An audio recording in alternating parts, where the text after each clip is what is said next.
The World Federalist Association, or WFA, is one of the largest organizations that openly promote world government. Periodically, the WFA extends a Global Governance Award to a prominent individual pushing for the same goal.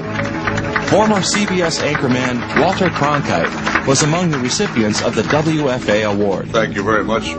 Today we must develop federal structures on a global level to deal with world problems. We need a system of enforceable world law, a democratic federal world government. In a closed-circuit hookup, Hillary Clinton congratulated Cronkite. For decades you've told us the way it is, but tonight we honor you for fighting for the way it could be. In 1993, the WFA honored an editor for Time magazine for an essay he had written entitled The Birth of the Global Nation. Nationhood as we know it will be obsolete. All states will recognize a single global authority. After receiving the award, the editor, Strobe Talbot, was appointed Deputy Secretary of State in the Clinton administration.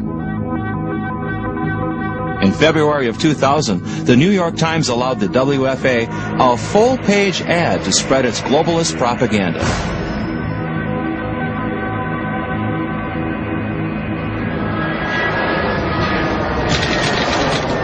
However, those striving for world government generally keep their objective hidden from the public eye. The late Senator Alan Cranston explains why to his fellow globalists in the April 1976 issue of Transition magazine. The more talk about world government, the less chance of achieving it, because it frightens people who would accept the concept of world law. Globalists often cloak their ultimate goal behind less threatening labels, terms as world order, collective security, interdependence, global community, economic integration, or convergence. However, all point down the same road. Yet candid admissions do occur. Occasionally, they even expose official policy. One of the most blatant is recorded in a confidential 1961 study. Commissioned by the U.S. State Department, a world effectively controlled by the United Nations directly states the key point. It is world government we are discussing here, inescapable. The author, MIT professor Lincoln P. Bloomfield, also explains that the UN would have to have an unchallengeable monopoly on military power.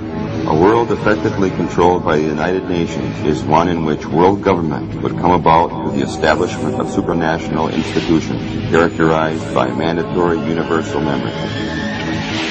National disarmament is a condition for effective UN control. The Bloomfield study is grounded in official American policy. That policy is stated openly in Freedom from War, the United States program for general and complete disarmament in a peaceful world. It was presented to the UN General Assembly by President Kennedy. The document calls for the transfer of national armaments to UN control in 3 stages. Stage 2 proposes that the UN Peace Force shall be established and progressively strengthened. At the dawn of the 21st century, programs to complete this stage are firmly established and well underway. The Freedom from War blueprint concludes with Stage 3, where no state would have the military power to challenge the progressively strengthened UN Peace Force. This policy has guided every administration since. Even so-called conservative Republican administrations have been committed to building this new world order. We have before us the opportunity to forge for ourselves and for future generations a new world order, a world where the rule of law, not the law of the jungle, governs the conduct of nations. When we are successful, and we will be, we have a real chance at this new world order, an order in which a credible United Nations can use its peacekeeping role to fulfill the promise and vision of the UN's founders. Yet the potential dangers from this massive power transfer are not being discussed in the public arena. Behind the conduct of top American officials and their media allies exist motivations that stepping back in time can help clarify.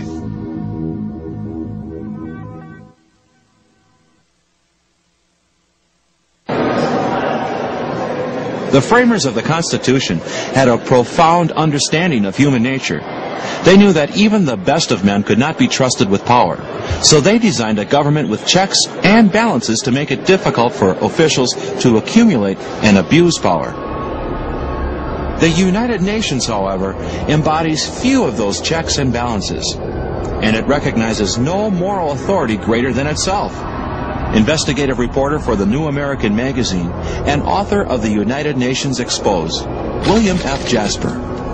Certainly one of the most important principles embodied in the U.S. Constitution is the recognition that individual rights come from God, and the purpose of government is to protect those rights. The United Nations recognizes no God above the UN. The United Nations therefore recognizes no impediments or restrictions on its power. An early UN peacekeeping operation illustrates the inherent danger of entrusting the UN with power. The setting is the Belgian colony in Africa known as the Congo. In the early 60s, European nations fell under intense international pressure to give up their colonies in Africa and prepare them for independence and self-rule. To hasten this process, the UN formed a committee on decolonization. At the same time, the Soviets were working to gain control of these colonies for themselves. They sponsored so-called liberation movements and conspired to bring their frontmen to power through international pressure, bribery, and even terrorism. In 1960, Belgium yielded to the international pressure and granted independence to the Congo. The Soviets were ready to fill the vacuum. Patrice Lumumba was their man, bought and paid for with cash, arms, luxuries, and all the women, gin, and hashish he desired. With Lumumba as premier, peaceful independence lasted 1 week. Lumumba then unleashed a communist reign of terror against the populace. Men, women, and children were tortured and murdered.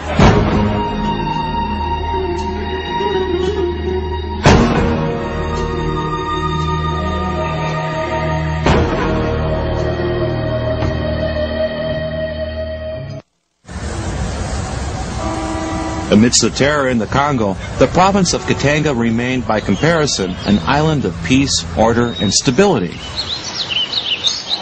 Under the able leadership of Moise Tshombe, Katanga declared its independence from the Central Congolese regime. "I am seceding from chaos," declared President Tshombe, a devout Christian and an ardent anti-communist.